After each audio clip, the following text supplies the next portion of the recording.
How to deal with depression and anxiety? सारे yes. कितने कितने चाहते हैं ये हो आज के सेशन का टॉपिक? जी, जो डिप्रेशन वर्ड है आजकल बहुत कॉमन हो गया है, छोटे छोटे बच्चे भी कह रहे हैं कि मैं डिप्रेस्ड हूँ। मतलब हंसने वाली बात नहीं है, और वो दवाइयाँ खा रहे हैं। अब सबसे पहले हमको मिल करके ये समझना है व्हाट इज डिप्रेशन, और फिर देखेंगे कि इसका क्या सोल्यूशन है। क्या ये सिर्फ एक साइकोलॉजिकल सोच है, या फिर इसका फिजिकल जो हमारे अंदर केमिकल जो इम्बैलेंसेस हो रहे हैं ब्रेन के अंदर, उससे भी कोई कनेक्शन है? सर, डिप्रेशन बेसिकली मुझे ये लगता है कि वो चीज़ है जब हम बहुत ज़्यादा एक्सपेक्ट करते हैं और हमें डर होता है कि हम वो एक्सपेक्टेशंस को फुलफिल नहीं कर पाएंगे। वो किसी और की भी एक्सपेक्टेशन हो सकती है, वो हमारी भी एक्सपेक्टेशन होती है। तो जब वो एक्सपेक्टेशन फुलफिल नहीं हो पाती, अल्कोहल ले लेते हैं, सिगरेट्स ले लेते हैं। और सिर्फ सिगरेट और अल्कोहल ही नहीं, मेडिकेशंस हैं बहुत सारी। Yes sir. मेडिकेशन पे हम चले जाते हैं, फिर मेडिकेशन के अपने साइड इफेक्ट्स हैं।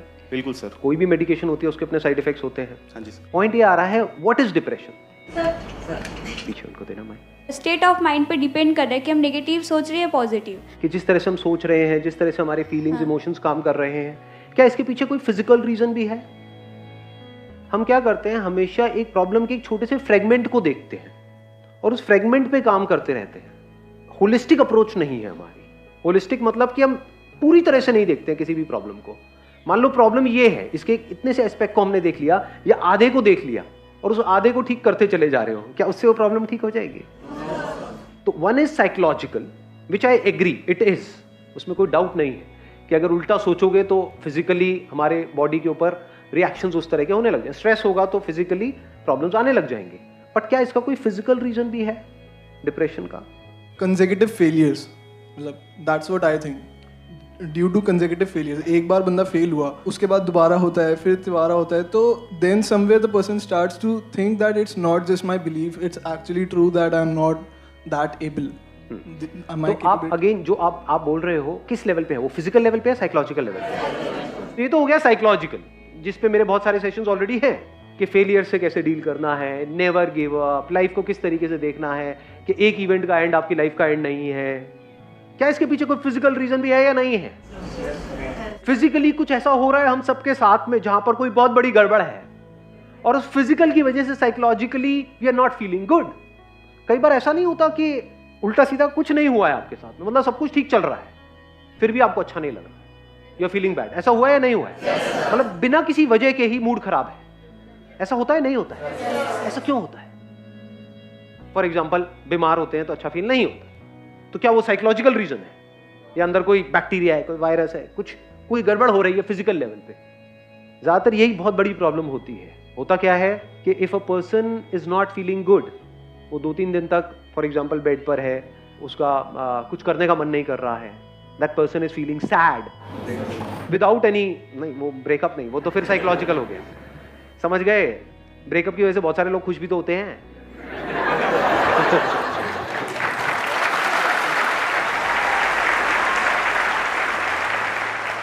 ध्यान से समझ लेना। आप किसी डॉक्टर के पास में जाओगे तो वो साइकोलॉजिकल पे ज्यादा ध्यान नहीं देगा।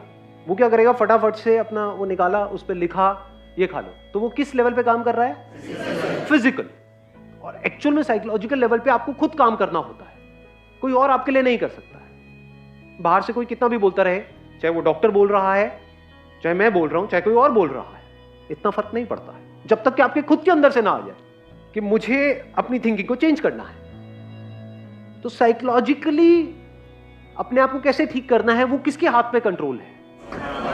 पूरी तरह से आपके हाथ में है। पहले तो इसको अच्छे से समझ लो। जिसने सोच लिया कि नहीं अब बहुत हुआ, अब मुझे आगे बढ़ना है लाइफ में, 1 सेकंड में बाहर, मतलब 1 महीने तक बैठ करके रो रहे थे, ऐसा होता है लाइफ में? नहीं होता है। कुछ गड़बड़ हो गई, पड़े हुए हैं, अरे यार सब खत्म हो गया, सब बर्बाद हो गया, अब कुछ नहीं बचा है, अब तो कुछ हो ही नहीं सकता है, मेरी जिंदगी झंड है, ये सब उल्टा सीधा अपने आप को बोले चले जा रहे। एकदम से एक मूवमेंट नहीं आता है, चल खड़ा हो, आगे बढ़े यार, कोई बात नहीं, क्या हो गया, और एकदम से सब कुछ बदल जाता है। इसको बोलते हैं साइकोलॉजिकल। उस वक्त अगर फिजिकल भी जो हमारी बॉडी का जो केमिकल लोचा है वो हमारा साथ दे तो और अच्छा हो जाएगा। यही तो दवाइयां करती है, जो डॉक्टर्स दवाइयां देते हैं उससे क्या होता है, अंदर जो फिजिकल लेवल पे गड़बड़ हो रही होती है उसको वो संभाल लेते हैं, उसके भी सिम्टम्स को संभालते हैं, कॉज को नहीं। आज हम कॉज पे जाने वाले हैं। दोनों में फर्क समझ आ रहा है? कुछ सिम्टम्स हैं। सिम्टम्स क्या होते हैं फिजिकल लेवल पे कि कुछ तरह के केमिकल्स हैं जो रिलीज होने चाहिए हमारे अंदर ब्रेन में। फॉर एग्जांपल सेरोटोनिन है, डोपामीन है, कॉर्टिसोल तो स्ट्रेस हार्मोन होता है बेसिकली। कुछ ऐसे केमिकल्स हैं जो रिलीज होने चाहिए, वो रिलीज नहीं हो रहे हैं, तो you are feeling bad without any reason. उसके साथ में कुछ और भी उल्टे सीधे थॉट्स चल रहे हैं, तो और एक साइकिल घूम रही है। उन थॉट्स की वजह से और बुरा लग रहा है, जितना बुरा लग रहा है और थॉट्स आ रहे हैं। जब मूड खराब होता है तो कैसे गाने सुनने का मन करता है? समझ रहे हो ना क्या हो रहा है? और जितने सैड गाने सुनते हो क्या होता है? और सैड। और जब मूड बहुत बढ़िया होता है तब कैसे गाने सुनने का मन करता है? एनर्जेटिक।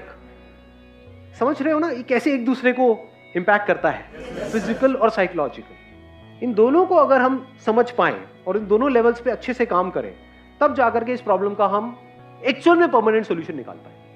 अब इसको ध्यान से समझ लेना, मतलब फिजिकली क्या गड़बड़ होती है, कुछ ऐसे केमिकल्स हैं जो रिलीज होने चाहिए हमारी ब्रेन में, वो नहीं होते हैं, जिसकी वजह से वी स्टार्ट फीलिंग बैड। और कुछ ऐसे केमिकल्स हैं जो रिलीज नहीं होने चाहिए, फॉर एग्जांपल कॉर्टिसोल, वो रिलीज होता चला जाए, स्ट्रेस हार्मोन भी बोलते हैं उसको। तो ये मेडिकेशंस क्या करती है, उसको ब्लॉक करती है, जो रिलीज नहीं होना चाहिए, और जो होना चाहिए उसको आर्टिफिशियली क्रिएट कर देती है, वो रिलीज होने लग जाता है, तो आपको अच्छा फील होने लग जाता है। दवाई लेते एकदम से अच्छा फील होने लग जाता है। बट क्या ये परमानेंट सॉल्यूशन है? बीमारी का इलाज करने के दो तरीके हैं। एक है बीमारी के जो सिम्टम्स हैं सिर्फ उसका हम इलाज करें, एक है बीमारी की जड़ को काट दें। फॉर एग्जाम्पल गाड़ी में आपके फ्यूल नहीं है और आप साइकोलॉजिकली बड़ा अच्छा सोच रहे हो, मुझे वहां जाना है, ये मेरा गोल है, मैं इतनी स्पीड पे चलाऊंगा, सारा प्लान बना लिया, गाड़ी में फ्यूल ही नहीं, दबाए चले जा रहे रेस। तो रीजन क्या है? फिजिकल है, साइकोलॉजिकल है? फिजिकल है। ऐसे ही बॉडी में अगर हमारे फ्यूल ही नहीं है या फ्यूल में ही मिलावट है, तो रीजन फिजिकल हो गया।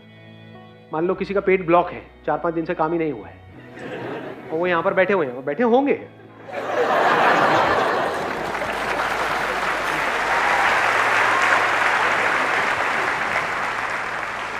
क्या वो ढंग से समझ पाएंगे कि मैं बोल क्या रहा? सब ब्लॉक हुआ पड़ा है। आयुर्वेदा क्या कहता है? हर बीमारी की जड़ क्या है? पेट है। ये पता है हमको? क्योंकि जो भी फ्यूल चाहिए हमारी बॉडी को, चाहे ब्रेन को चाहिए, चाहे और ऑर्गन्स को चाहिए, कुछ भी चाहिए, यानी जो हम खाते हैं उसको एनर्जी में कन्वर्ट करने का काम कहां पर होता है? यहां पर होता है। तो अगर पेट हमारा ठीक काम नहीं कर रहा है तो ब्रेन कैसे ठीक काम करेगी? लगाओ दिमाग। मैं bachelor of Ayurvedic medicine surgery का स्टूडेंट हूँ। मैं एलोपैथी भी पढ़ता हूँ। तो जब आप आज बात कर रहे थे तो मेरे माइंड में सारी वही ड्रग्स आ रही थी, anti depressant, anti sedatives, anti hypnotics, जो आजकल डॉक्टर्स देते हैं। हाँ। सबसे पहले सर आपने जो एक बात बोली ना कि रूट, वो मेन चीज़ वही है। मैंने काफ़ी पेशेंट भी मेरे क्लिनिक पर आते हैं, मेरे फादर भी डॉक्टर हैं डिप्रेसेंट के। तो हम लोग क्या करते हैं, उन्हें एंटी सेडेटिव जो ड्रग है हमने उन्हें दे दी, जिससे कि माइंड रिलैक्स हो गया। अब क्या है, बंदा सो गया, तो उस बंदे को ये सोचना चाहिए कि जो मैंने मेडिसिन ली है आखिर वो कर क्या रही है। वो ये कर रही है ना कि वो मुझे सुला रही है, तो क्यों सुला रही है? डॉक्टर क्यों कर रहा है ऐसा? वो इसलिए कर रहा है ताकि आप जो है सोचे ना, माइंड आपका ज़्यादा ना सोचे, ओवर थिंकिंग। जब आप ओवर थिंकिंग में पहुंचते हैं ना तो ये सारी चीज़ें आपके साथ होती हैं, तो सब कुछ स्ट्रेस्ड आउट हो जाता है। Stressed out. देखो क्या होता है, जब हम बहुत ज़्यादा सोच रहे होते हैं, सोचते रहते हैं, सोचते रहते हैं, सोचते रहते हैं, तो अगर आप ध्यान से ऑब्जर्व करोगे ना अपनी बॉडी को, बॉडी कॉन्ट्रैक्ट होने लग जाती है। जब भी आप बहुत ज्यादा सोचते हो तो सब कुछ कॉन्ट्रैक्ट होने लग जाता है। ऐसा होता है, नहीं होता है? ये जो मेडिकेशन है क्या करती है, जो चीज एक तरीके से सिकुड़ गई है, कॉन्ट्रैक्ट हो गई है, उसको थोड़ी देर के लिए रिलैक्स कर देती है। ऐसे ही होता है? यस सर, यही होता है। एक स्टेप और आगे बढ़ते हैं आप, और बताओ। हाँ, तो सर यही कंडीशन ना, जैसे कि अब आप एंटी सेडेटिव ड्रग ले रहे हैं, तो वो जब आप लॉन्ग टर्म के लिए ले लेंगे ना, तो एक कंडीशन वो आएगी सर, आपको उतनी डोज से नींद नहीं आएगी फिर।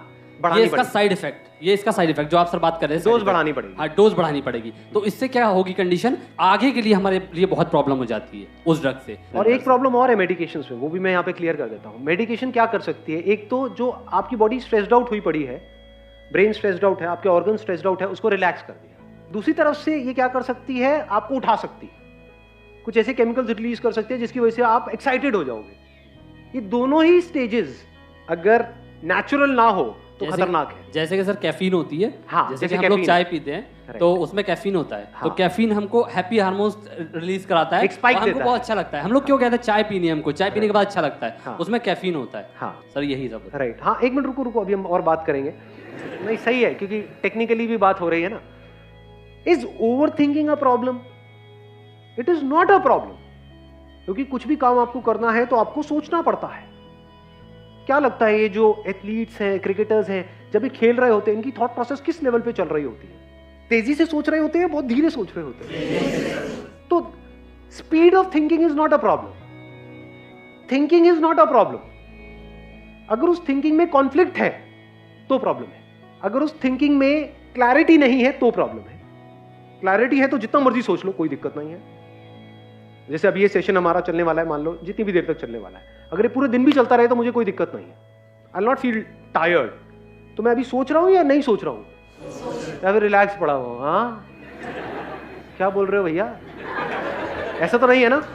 आपने बोला, मैंने सोचा, यहां से मैंने कुछ बोला, आपने बोला, तो एक कम्युनिकेशन चल रहा है। एक के बाद एक हम लेयर्स को हटाते चले जा रहे हैं। मतलब थिंकिंग बहुत ही डीपर लेवल पे चल रही है। तो उसकी वजह से क्या मैं टायर्ड फील कर रहा हूं? नहीं। जितना थिंकिंग में क्लैरिटी आती चली जाती है, हम कॉन्ट्रैक्ट नहीं करते हैं, एक्सपैंड करते हैं। तो कभी भी ये मत समझ लेना थिंकिंग प्रॉब्लम है। तो इन मेडिसिन की वजह से क्या हो रहा है, हो सकता है आपको थिंकिंग की जरूरत हो, और माइंड इतना रिलैक्स हो गया है, कुछ करने का मन ही नहीं कर रहा है। दूसरी तरफ से ये क्या कर सकती है मेडिसिन, आपको एक्साइटेड कर सकती है। वो जो केमिकल्स अंदर जा रहे हैं ना, उसकी डोज बढ़ाते चले जाओ। इतने एक्साइटेड हो जाओगे, इतना फड़फड़ा जाओगे, होश भी नहीं होगा कि कर क्या रहे हैं। मतलब जरूरत से ज्यादा खुश हो जाओगे। और जब भी आप जरूरत से ज्यादा खुश हुए हो पास्ट में, अपने एक्सपीरियंस के बेस पे बताना, तब आपके साथ लाइफ में ज्यादा अच्छा हुआ है या बुरा हुआ है? तो जरूरत से ज्यादा एक्साइटमेंट भी बुरा है, जरूरत से ज्यादा रिलैक्सेशन भी बुरा है। अब जरूरत कितनी है, ये कौन डिसाइड करेगा आपके लिए? क्या कोई डॉक्टर? क्या कोई दवाई? या आपको खुद को पता होना चाहिए? ब्रेन कैसी होनी चाहिए? जो ना डल हो ना ओवर एक्साइटेड हो, नॉर्मल एक स्टेट में हो। नहीं तो प्रॉब्लम इसकी एक बहुत बड़ी क्या है कि इन मेडिसिन की वजह से जो एक्साइटमेंट हमको मिलता है, लोगों को उससे अटैचमेंट हो जाती है। फिर एक नॉर्मल स्टेट भी होगी, माइक लेकर के बताना मैं ठीक कह रहा हूं गलत कह रहा हूं? बिल्कुल सही बोल रहे हैं। हाँ, फिर अगर एक नॉर्मल स्टेट भी होगी, जैसे एक बंदे की एक नॉर्मल स्टेट है, उसमें अगर उनको लाया जाएगा तो वो कहेंगे इसमें मजा नहीं आ रहा है, थोड़ा और बढ़ाओ डॉक्टर साहब। उसका परमानेंट सोल्यूशन क्या है, उसके बारे में हमको सोचना है। अभी मैंने एक फ्यूल का एग्जांपल आपको दिया था। हमारी बॉडी के लिए फ्यूल क्या है? फूड मतलब क्या? What is food? What do you call as food? Burger, pizza? What do you mean by healthy food? Physical activity से तो फ्यूल बर्न होगा, उसके बाद में हमको फ्यूल चाहिएगा। नहीं तो अगर आप फिजिकल एक्टिविटी करो और फ्यूल ढंग का ना लो तो फिजिकल एक्टिविटी भी आपके लिए नुकसान करेगी। तो अभी हम बात कर रहे हैं फ्यूल का। What is fuel for our body? जो हम खा रहे हैं सुबह से रात तक, वो पैकेज फूड जो खा रहे हैं, जो आपको बेचा जा रहा है, जो आपके सो कॉल्ड सेलिब्रिटीज आकर के एडवर्टाइजिंग कर रहे हैं, जो वो खुद नहीं खाते हैं बट आपको खिला रहे हैं, वो फूड है। पसंद क्या है, यहाँ से ऑनलाइन यहाँ से ऑर्डर कर दिया, वो आ गया, चले जा रहे हैं, और फिर कह रहे हैं सर आपकी बातों का असर नहीं होता है।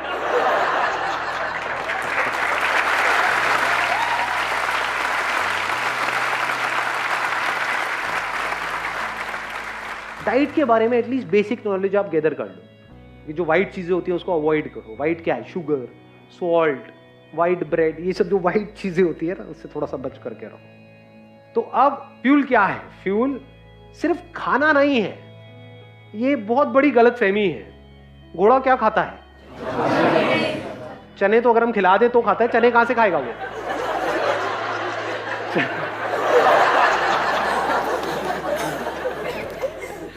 घास खाता है। दम होता है घोड़े में? नहीं होता है। तो घास खाने का कर दी ना घोड़ों वाली बात।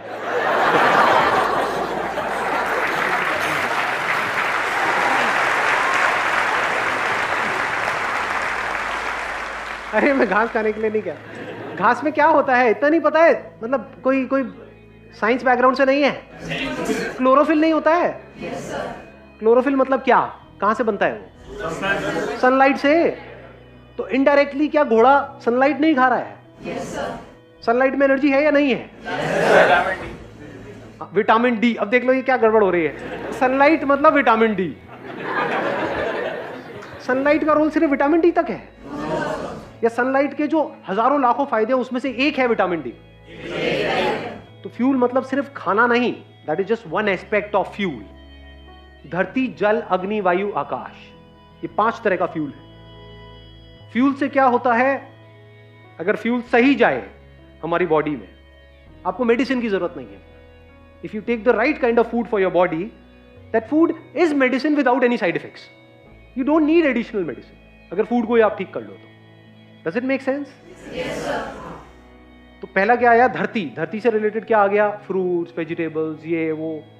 दूसरा क्या है? धरती, जल, पानी. पानी की कमी हो गई तो अपने आप ही बुरा फील होना शुरू हो जाएगा. खाना उल्टा सीधा खाओगे अपने आप ही बुरा फील होना शुरू हो जाएगा. धरती, जल, अग्नि, मतलब सनलाइट. मैं आपको बेसिक सा एक फंडा बता रहा हूं. डिप्रेशन का इससे डायरेक्ट कनेक्शन है, इनडायरेक्ट नहीं है. आपको एक डार्क कमरे में ले जाकर के बंद कर दिया जाए 7 दिन के लिए, अंधेरे कमरे में, तो एक नॉर्मल बंदा भी डिप्रेशन में चला जाए. और अगर आपको खुले में छोड़ दिया जाए घोड़े की तरह, घोड़ों के साथ में, घोड़े भी भाग रहे हैं, आप भी भाग रहे हैं, और कुछ लोग अगर घास खाना चाहे तो खा सकते हैं, तो क्या होगा एक हफ्ते बाद? बताने की जरूरत ही नहीं है, ऑब्वियस है. इसके बाद कौन सा आया? वायु, मतलब हवा. हवा कैसी है हमारे आसपास में? यहाँ पे दिल्ली में बढ़िया है, पॉल्यूटेड. लास्ट क्या है? आकाश. आकाश मतलब स्पेस. आपको एक छोटे से कमरे में बंद कर दिया जाए, वहां अच्छा लगता है या खुले में अच्छा लगता है? किसी पहाड़ के टॉप पे अच्छा लगता है. तो आप कहोगे कि आप पहाड़ पे चले जाए? नहीं जी. घर पे जहां भी रहते हो, किसी अपार्टमेंट में रहते हो, उसकी छत पे तो जा सकते हो. वहां पे छत पे जा करके अच्छा लगता है. तो क्या स्पेस फ्यूल है या नहीं है? इस पे हमारा कितना ध्यान है? या ध्यान है सिर्फ और सिर्फ थॉट्स पे? नंबर 1 थॉट्स कि मुझे ये करना है, वो करना है, वो करना है, मेरे साथ ये हो गया, वो हो गया. दूसरा, अब मैं इसको ठीक कैसे करूं, ठीक कैसे करूं, ठीक कैसे करूं. I am not too sure आप में से कितनों को एक्चुअल में पता भी होगा कि हेल्थ की जो पीक स्टेट होती है वो कैसी होती है. जब बॉडी, माइंड, इंटेलेक्ट और जो हमारी बाकी की सारी एनर्जीज हैं वो परफेक्टली काम कर रही होती है. नेचुरोपैथी के कुछ सेंटर्स हैं वर्ल्ड वाइड, इंडिया में बहुत सारे हैं, और बहुत ही रीजनेबल रेट पर है. कोई भी दवाई खाने से पहले डिप्रेशन एटलीस्ट 7 दिन के लिए, मिनिमम 7 दिन के लिए, 7 दिन के लिए जाओ जहां पे खाना ढंग का मिले, पानी अच्छा मिले, हवा साफ सुथरी हो, सनलाइट मिले. उसके अलावा और भी बहुत सारे वहां पे ट्रीटमेंट्स होते हैं. मिट्टी विट्टी पूरा लगा करके लिटा देते हैं कहीं पर भी.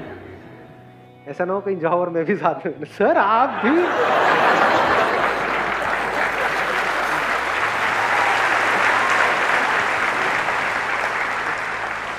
पूरी इतनी लाइफ आपकी आगे पड़ी हुई है, उसके लिए क्या है 10 दिन निकालना बनता है नहीं बनता है? गाड़ी की भी हम सर्विस कराते हैं ना.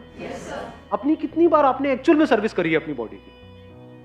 करते ही नहीं. इसकी तो कहीं बात ही नहीं होती है.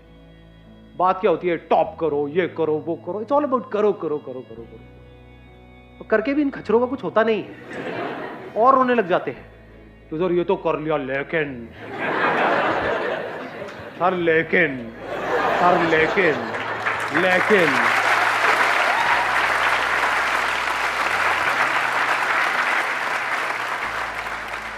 फिजिकली ठीक का मतलब क्या और खराब का मतलब क्या?